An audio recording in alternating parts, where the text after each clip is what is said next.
Hello guys, welcome to back to my YouTube channel. So guys, last time हमने 2-3 topics जो economics के किए थे। आज फिर माइक्रो इकोनॉमिक्स का ये जो डिमांड के ऊपर ही टॉपिक है। तो आज कुछ जो ऐसे एब्रीवेशंस वगैरह भी होंगी, पर आज जो है डिमांड शेड्यूल के बारे में, यूटिलिटी या टोटल यूटिलिटी के बारे में मैं आज ये जो टॉपिक डिस्कस करूँगी। तो चलिए देखते हैं डिमांड शेड्यूल क्या होता है।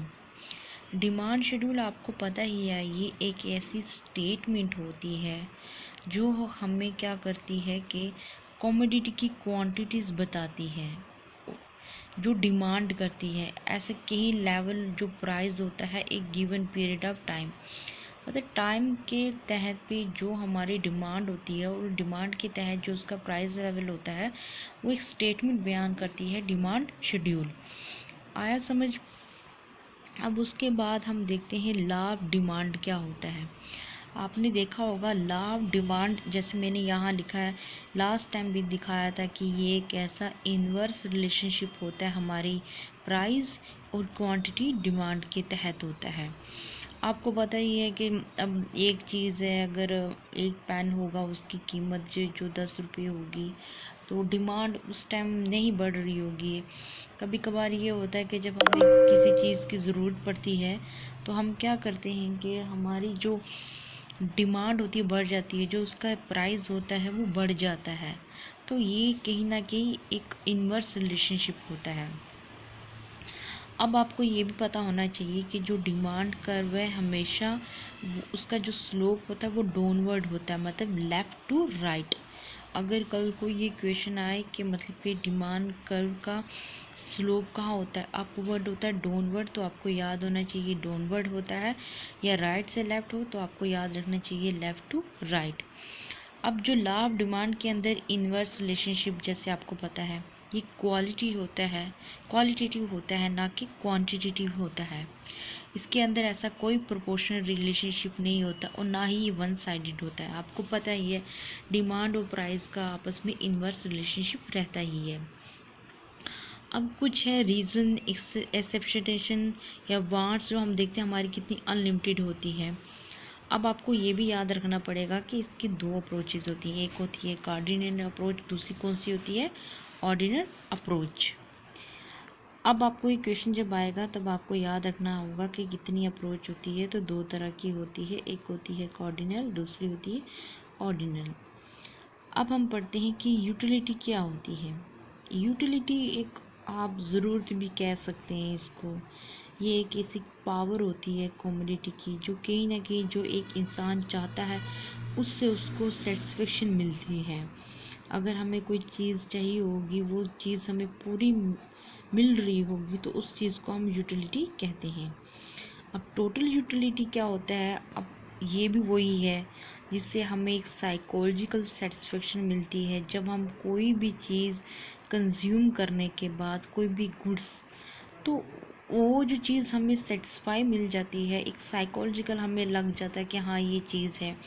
फॉर एग्ज़ाम्पल, हमें एक एप्पल खा रहे हैं, उससे हमें नहीं सेटिस्फेक्शन मिली, फिर हम दूसरा भी खा रहे हैं, फिर उससे हमें एक साइकोलॉजिकल सेटिस्फेक्शन मिल रही है कंज्यूम करने के बाद, तो उसको कहते हैं टोटलिटी यूटिलिटी। अब आपको ये भी पता होना चाहिए कि टोटल यूटिलिटी जो है वो सम है किसका, मार्जिनल यूटिलिटी का। अब आपको ये दिख रहा होगा, total utility equal to sum of marginal utility, ये इसका एक फार्मूला है। अब मार्जिनल यूटिलिटी को हम डिफ़ाइन करते हैं, एक ऐसा एडिशनल यूटिलिटी होता है जो ड्राइव किया है जब हम कोई भी एडिशनल यूनिट, कोई भी चीज़ जो हम लेके कंजप्शन करते हैं, सॉरी, तो उसको हम मार्जिनल, कोई भी मार्जिन लेके हम उसको करते हैं तो उसको कहते हैं मार्जिनल यूटिलिटी। तो ये आपका क्या है फार्मूला, ये याद करिएगा। अब कुछ रीज़न होते हैं लॉ ऑफ डिमांड के, जैसे पहला जो रीज़न है law of diminishing marginal utility. लोग होते हैं वो ज़्यादा क्वांटिटी ख़रीदना चाहते हैं लोअर प्राइस पे, क्योंकि वो चाहते हैं कि जो उनका एक मार्जिनल यूटिलिटी और प्राइस है वो इक्वलाइज हो। जैसे हम चाहेंगे कि अगर कोई चीज़ हमें 10 रुपये की है तो वो हमें 5 रुपये की मिली, तो हम उस एक के बजाय हम 2 खरीदना चाहेंगे, तो लोग यही चाहेंगे। अब सब्स्टिट्यूशन इफ़ेक्ट का क्या होता है कि एक कोई भी चीज़ जो मतलब कि हम कंपेयर करते हैं दूसरे के साथ, उसकी जगह हम दूसरा मिल जाए, जो जो डिमांड मतलब जो भी प्राइस बढ़ रही है वो उसका अगर कम हो जाए तो हम वो चीज़ खरीदना चाहेंगे। अब इनकम इफ़ेक्ट का क्या होता है कि हमारी जो प्राइस होती है वो गिरना स्टार्ट हो जाती है, जो हमारा परचेजिंग पावर होता है कंज्यूमर का वो बढ़ना स्टार्ट हो जाता है। अब है नेक्स्ट है एडिशनल कस्टमर जो कभी भी इस पोजीशन में नहीं होते हैं कि वो हाई रेट पे ख़रीदें, तो वो क्या करते हैं, ख़रीदना स्टार्ट कर देते हैं, क्योंकि कभी कभार ऐसी सिचुएशन होती है जिनमें उनको ये चीज़ें ख़रीदनी पड़ती हैं। अब कुछ आप जैसे ये देख रहे हैं exception to law of demand, तो कुछ ऐसी लॉ ऑफ डिमांड जो है एक्सेप्शन का, वो कौन कौन सी है। जैसे गिवन गुड इन्फीरियर, कोई भी चीज़ जो इन्फीरियर में हमें मिलेगी तो हम खरीदना चाहेंगे, वो कोई भी हम लॉ ऑफ डिमांड से हमारे में कोई इफेक्ट नहीं पड़ेगा।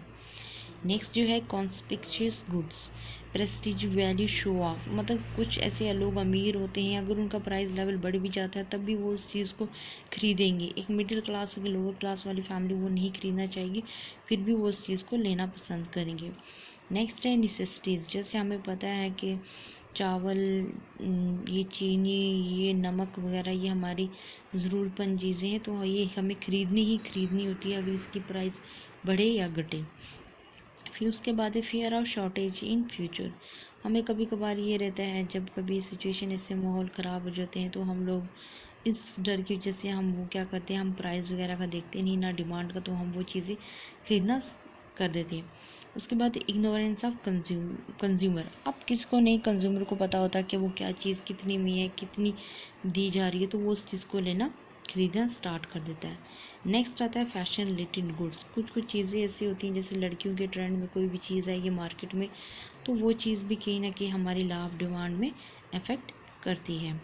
आई होप आपको ये सब कुछ समझ आ गया होगा। अगर इसके मुताबिक आपको नहीं समझ आया तो प्लीज़ आप कमेंट सेक्शन में पूछ सकते हैं। Thank you.